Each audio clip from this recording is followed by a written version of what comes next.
Hello everybody, welcome back to civil services study. आप सभी का स्वागत है। यह है test number 37 for UPSC 2021 prelims. So let's start with the question number 1। Consider the correct statements with regard to the standard meridian of India. Standard meridian of India के regard में it passes through Uttar Pradesh, Madhya Pradesh, Chhattisgarh and Andhra Pradesh only. It intersects the tropic of cancer at the Korea district of Chhattisgarh. देखिए standard meridian of India के regard में सही option, तो यहाँ सही answer क्या होगा? सही आंसर होगा बी, जिसमें only 2। Okay, it intersects the tropic of cancer at Korea district of Chhattisgarh. Tropic of cancer भी छत्तीसगढ़ में निकलती है और स्टैंडर्ड मेरिडियन ऑफ इंडिया ये भी छत्तीसगढ़ निकलती है। इनका इंटरसेक्शन कहाँ है? Korea district. ओके, ये याद रखना है। एक्सप्लेनेशन देखेंगे। It passes through 5 states. कौन से स्टेट्स है? उत्तर प्रदेश, मध्य प्रदेश, छत्तीसगढ़, ओडिशा एंड आंध्र प्रदेश। ये याद रखना है। ये देखिए note, tropic of cancer and Indian standard timeline both passes through 2 states only. ये दोनों दो ही स्टेट से निकलती है। वह स्टेट्स कौन से हैं? मध्य प्रदेश एंड छत्तीसगढ़। तो ये जो इंडियन स्टैंडर्ड टाइमलाइन के रिगार्ड में ये स्टेटमेंट्स इंपॉर्टेंट बनते हैं। अब क्वेश्चन सेकंड देखेंगे। Which among following are the forces behind the drifting of the continents. Behind the drifting of the continents, इसमें 4 है। Convection currents in the mantle, tidal force, pole fling force, stationary front. तो कौन सी forces है behind the drifting of the continents? यहाँ सही option क्या है? सही ऑप्शन होगा पोल फ्लिंग फोर्स। ओके, ये the correct option is pole fling force is the force behind the drifting of the continents. ये देखिए, according to Wagner the drifting was in 2 directions. 2 directions कौन सी थी? पहली थी equatorwards, second westwards. Equatorward किस कारण? Due to the interaction of the forces of gravity, pole fling force and buoyancy. ये 3 forces equatorwards. Westward किस कारण? Due to the tidal currents because of the earth's motion. कैसे? Earth rotate from west to east हम जानते हैं, so tidal currents act from east to west. तो यह drifting 2 direction में थी, एक तो इक्वेटर वर्ड थी, दूसरी वेस्ट वर्ड थी। तो इक्वेटर वर्ड के पीछे क्या फोर्सेस थी? ये 3 forces and westward tidal currents. Okay, याद रखना है। क्वेश्चन 3 देखिए। State energy efficiency index is developed by NITI Aayog, ministry of environment, forest, climate change, bureau of energy efficiency, Indian metrological department. सोचिए, state energy efficiency index, is the correct option is c, bureau of energy efficiency publish करता है यह index, state energy efficiency. Okay, bureau of energy efficiency.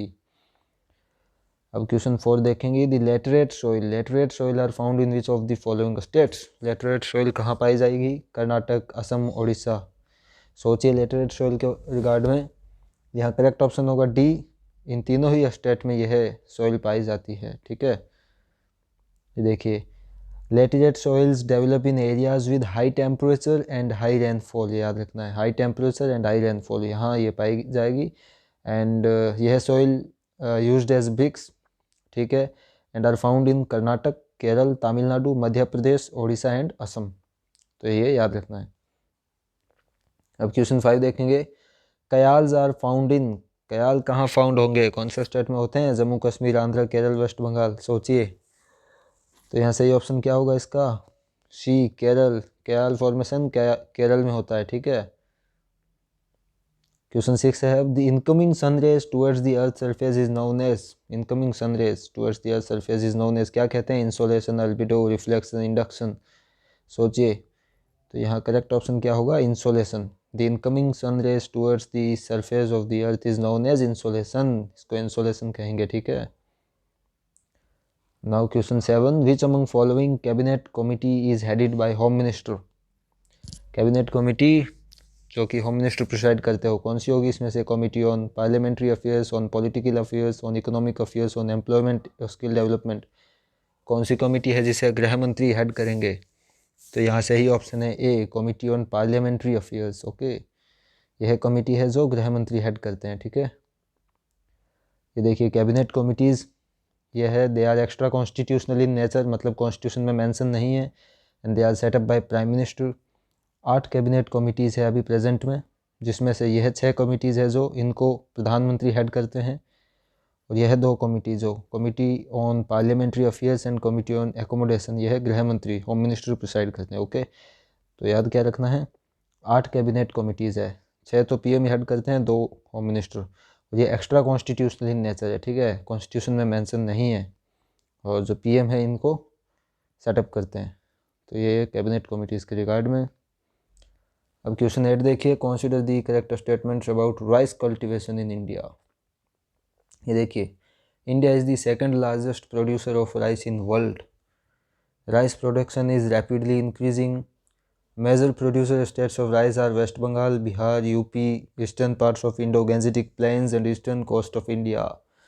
देखिए rice cultivation के regard में क्यों options दिए हैं, इसमें सोचेंगे सही ऑप्शन यहाँ होगा D, all of the above statements are correct. ये देखिए, India is the second largest producer of rice in world, बिल्कुल सही है ये तो बात। Second, rice production is rapidly increasing, rice का प्रोडक्शन इंक्रीज कर रहा है दिन प्रतिदिन, ठीक है। और ये देखिए, मेजर प्रोड्यूसर स्टेट्स कौन से हैं हमारे यहाँ, वेस्ट बंगाल है, बिहार है, उत्तर प्रदेश है, eastern parts of Indo Gangetic plains है, और ईस्टर्न कोस्ट ऑफ इंडिया है। ये सभी राइस प्रोडक्शन के रिगार्ड में सही है। तो ये देखिए, इंडिया दूसरे नंबर पे है राइस प्रोडक्शन में, प्रथम पे है China, then India, then Indonesia, याद रखना है। और आंध्र प्रदेश और पंजाब में जो राइस कल्टीवेशन एरिया है वो इंक्रीज कर रहा है, इस कारण से राइस कल्टीवेशन बढ़ रही है, ठीक है, आंध्रा एंड पंजाब। और इंडिया एक्सपोर्ट कहाँ करता है rice, middle east, Africa and Australia, यहाँ हम राइस एक्सपोर्ट करते हैं। तो राइस के कॉन्टेक्स्ट में ये सभी। अब क्वेश्चन 9 देखिए, who among following setup new department और मिनिस्ट्री फॉर यूनियन। नई मिनिस्ट्री या डिपार्टमेंट कौन सेटअप करता है, किसके पास यह पावर है, parliament, president, prime minister office, home ministry. तो कोई भी नई मिनिस्ट्री अगर सेटअप करनी हो या डिपार्टमेंट तो कौन करेगा, तो यहाँ सही ऑप्शन क्या होगा, सही ऑप्शन है बी, प्रेसिडेंट, राष्ट्रपति के पास है यह पावर, कोई भी नई डिपार्टमेंट या नया मिनिस्ट्री सेटअप करने की पावर, ठीक है, प्रेसिडेंट। अब last question, consider the correct statements about Gram Nyayalaya act of 2008। देखेंगे, it was enacted to give effect to article 39A of the constitution, ठीक है। सेकेंड देखिए, its purpose was to provide access to justice to citizens at their door steps. Third, the Gram Nyayalaya shall be established for every panchayat at the intermediate level. Choose the correct code.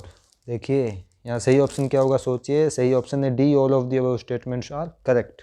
ये देखिए, it was enacted to give effect to article 39A of the constitution. Article 39A क्या है, directive principle है। कौन सा directive principle है, to promote equal justice and to provide free legal aid to the poor. यह है 39A directive principle. तो directive principle को इफेक्ट देने के लिए ये जो ग्राम न्यायालय एस्टेब्लिश किए गए, ठीक है। और second statement, its purpose was to provide access to justice to citizens at their door steps, okay. The Gram Nyayalaya shall be established for every panchayat at intermediate level. तो ये ग्राम न्यायालय के रिगार्ड में याद रखना है, ये आर्टिकल याद रखना है, ठीक है। So that's all, thank you.